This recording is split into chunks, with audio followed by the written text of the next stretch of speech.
In my last two videos, I discussed some forgotten Cartoon Network and Nickelodeon shows from my childhood. Today, we're finishing up the trilogy of children's entertainment with Disney Channel. So strap yourselves in, go grab some popcorn, and enjoy.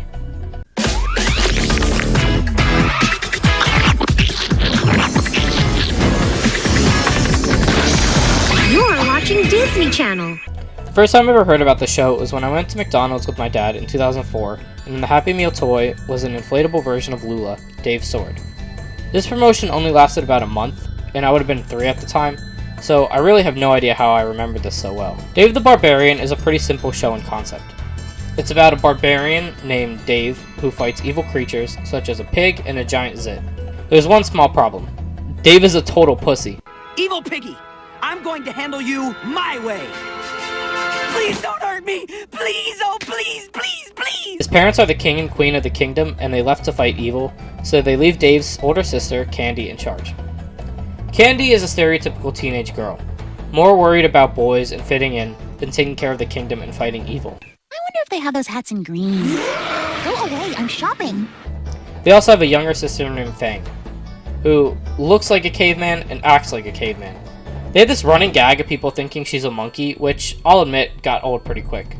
I'm not a monkey! Not a monkey! Fang is the only one who actually enjoys fighting, but since she's a little girl, she's not very good at it, which means Dave ultimately has to be the one to protect everyone. Dave is unbelievably shredded and faster than the Flash. Like, look at this. Moments later, far in the frozen north. I can't even imagine trying to power scale this guy. And even with all that, he's still a total coward. But despite that, he always does the right thing in the end. The show was created by Doug Langdale, the same guy who made The Weekenders, The Return of Jafar, as well as basically every Scooby-Doo movie from 2011 to 2017. Oh, and The Book of Life, which is better than Coco, by the way. The point is, the man is known for quality products. Dave the Barbarian is no different. This show is low-key hilarious. They interviews modern, okay, well, when I say modern, I'm talking about 2004, but still, you know, devices like shopping malls and dial-up. Okay, damn. Maybe not so modern. The show only lasted 21 episodes and was cancelled due to low ratings. I went into this video thinking that Dave the Barbarian was probably gonna suck, but it's actually so funny. The writing is so ahead of its time. I laughed way more in this one episode than it did in all 9 seasons of Seinfeld combined. The show does this weird thing where the animals can talk, and anytime an animal is on screen, you know that they're gonna say the most out-of-pocket shit. You know what I hate most about eating people? When their shoes get caught in your teeth. Bingo! I really think the show is great. We really need to start a petition for Disney to add this to Disney+. Oh, my fiendish sand monster shall destroy! I'm sorry, are you chewing gum while I'm delivering my villainous threats? That is so rude! Up next, a brand new Yin Yang Yo on Jetix. It's no secret that the Disney Channel has always struggled finding a young male audience. Before Disney XD, Disney had Jetix. Jetix. Jetix was invented to compete with Cartoon Network's Toonami, which was hugely popular at the time. When I was a kid, my parents got me a DVD sampler. This was a compilation of 1 episodes from a few Jetix shows, including Jackie Chan Adventures, Power Rangers, Oban Star Racers, and Pucca. All shows that I could probably do an entire video on. But there was always one show that stood above the rest for me, and that was Yin Yang Yo.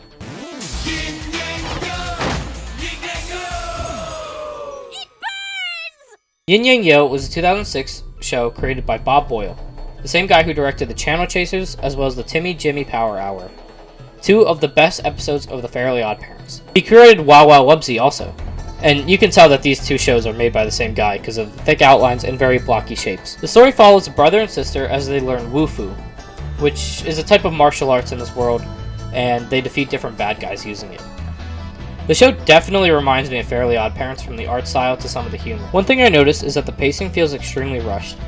It follows a style that was extremely popular in the early 2000s, where 1 episode is really 2 episodes, similar to SpongeBob or the Fairly OddParents. That's what happens when you only have 11 minutes to work with though. Take the first episode for example. Yang joins a rival dojo, and immediately after his first sparring match, he misses his sister and sensei. Not bad for a guy with 4 days of training. Oh, I trained a lot before this with my sister and Master Yo. I don't feel like fighting anymore. but we didn't even really get to see him do anything. In a 30-minute show, we would probably see him train and learn that Ultimus has ulterior motives to training Yang, and then he decides to leave. Not the very next scene after he joins. It may feel like I'm nitpicking a bit, but I think just because you have a limited amount of time doesn't mean that you can't make a solid story. Despite this, the show's pretty entertaining. The art style is a bit jarring, but once you get used to it, it becomes an easy watch. Yin Yang Yo was actually never really cancelled, at least in the traditional sense. There was supposed to be a third season, but due to Disney pulling the plug on Jetix and creating Disney XD, Yin Yang Yo had to go with it. You know what, while we have that petition, let's add all Jetix shows to Disney+. Why not? Well, give me my sundress because I choose girl. Woo! Sit down. Stand by, Rangers. The adventures continue after this. In 2022, Pixar released arguably their worst film to date, Lightyear. Lightyear was the movie that Andy saw at the beginning of Toy Story that got him so obsessed with Buzz Lightyear. It was supposed to be an origin film for the titular character. Before Lightyear, however, we had an origin for Buzz Lightyear, a little show called Buzz Lightyear of Star Command.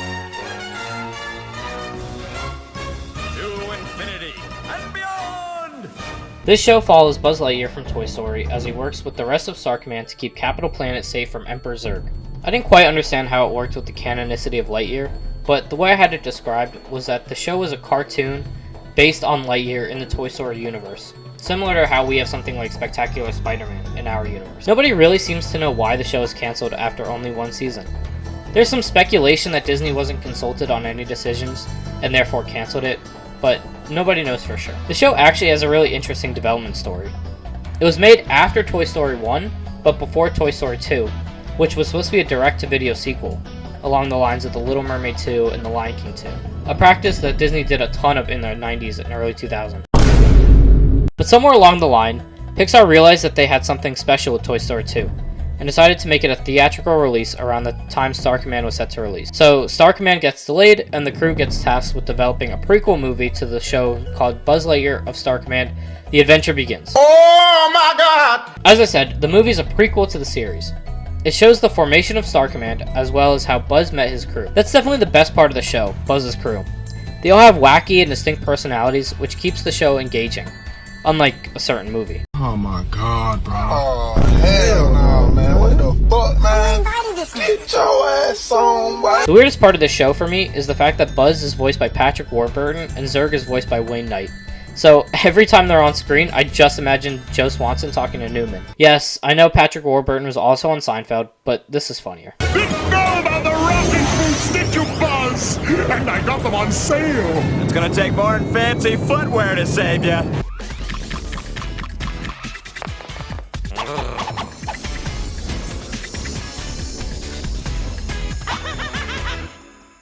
Along with making direct-to-video sequels, another thing Disney loved to do in the 90s and early 2000s was turning their classic movies into TV shows.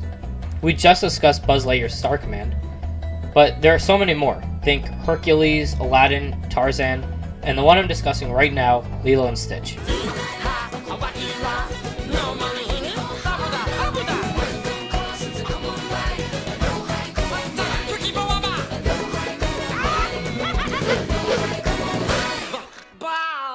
The show takes place directly after Stitch the movie and follows a monster, or should I say alien, of the week premise, where every episode we get to see one of Jumbo's other 623 experiments, and what they're capable of doing, and how Lilo, Stitch, and the others will interact with them. I love this show and its concept. It's such a fun way to show off other experiments while keeping it fresh every week. Even from a marketing perspective, the amount of toys and figures Disney sold of these guys was crazy. I know that it worked on me, because Disney used to have flash games on their website, and two of my favorites were always the Jumbo Alien Creator and the Reuben sandwich making. Speaking of Reuben, I love this guy. It's so funny to me that he's almost identical genetically to Stitch, but instead he can talk and all he wants to do is eat sandwiches. That was an insult, pal? I mean, you should be grabbing and yelling and threatening me by now. Whew, you must have got hit harder than I thought. Even the fact that his name is Reuben is genius to me. In fact, all of the aliens have funny names. The one that eats is called Reuben, the one that causes earthquakes is called Richter, the one with good listening is called Shush, the one with 4 heads is called Forehead. You get the point. Another thing the show loved doing was crossovers. There was a crossover with Kim Possible, The Proud Family, Recess, and American Dragon Jake Law. Watching the show was such an integral part of my childhood, and even watching it back, I'm blown away on how genius the concept this was. And I can't believe that the show ever ended. Now, you want to know what is a really genius idea? Disney, if you're watching, take notes. With the live-action Lilo and Stitch movie coming out, how genius would it be to make a Pokemon Go style game with Jumbo's experiments? That one's free. You'll have to pay me for the next idea.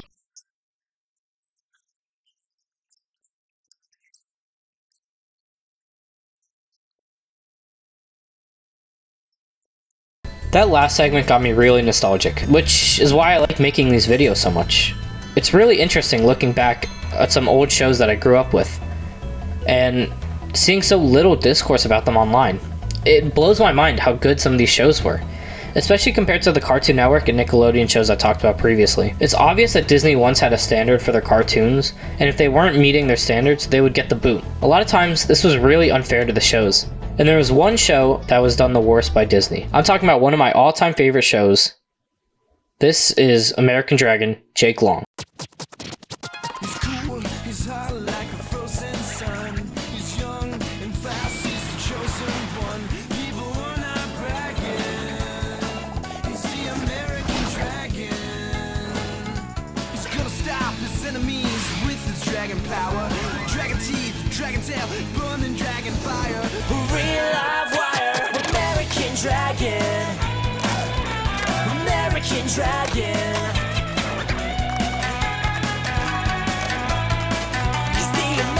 Dragon. His skills are getting faster. Grandpa the master.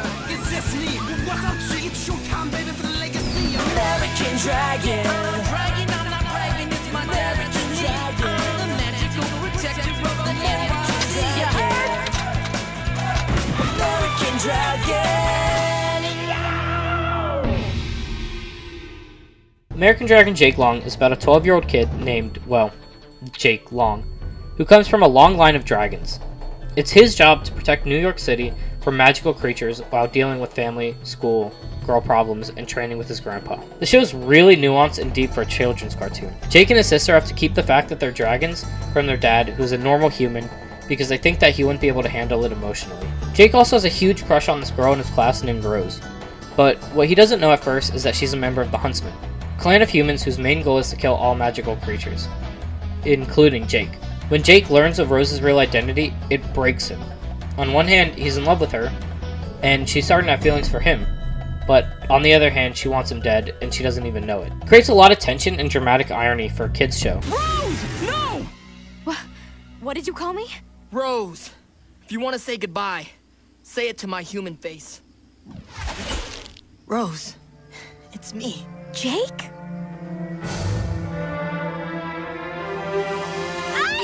I feel like I'm also obligated to talk about the art style. There are 2 seasons of the show. In Season 1, the art style uses rounder shapes and more realistic backgrounds. Jake's dragon form resembles a Western dragon to symbolize being the American dragon. In Season 2, along with getting the Jonas Brothers to sing the theme song, the art style and animation changed. Now Jake is noticeably darker and thinner. His dragon form now resembles a Chinese dragon, more closely like his grandfather, to symbolize his Chinese roots. The show now uses blockier shapes and brushstroke-like backgrounds.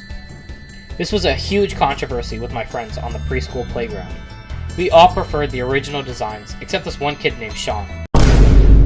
I think looking back on it, neither art style is better than the other. I definitely prefer Jake's design in Season 1 for sure, but the show just generally looks better in Season 2. Jake also looks older and more mature with the new art style, which emphasizes his growth as a character. The show was reportedly planned for a 3rd season, and even a live-action movie, but due to some internal changes, it was decided that the show was going to end after Season 2. When discussing shows that needed revivals, this show should be high up on that list. Futurama had a perfect ending, and now they have an episode about NFTs in 2024. Whoa! This whole NFT thing is completely crooked? I love it! American Dragon Jake Long is a show with so many possibilities that never got a proper ending due to an abrupt cancellation. I want to see where the Jake-Rose relationship goes. I want to see more of Jake's family. How do things change now that his dad knows he's a dragon? These are all things that we probably would have found out in Season 3, but we'll probably never get the answer to. Hey, honey pie, you ready to pucker up for the Bradster?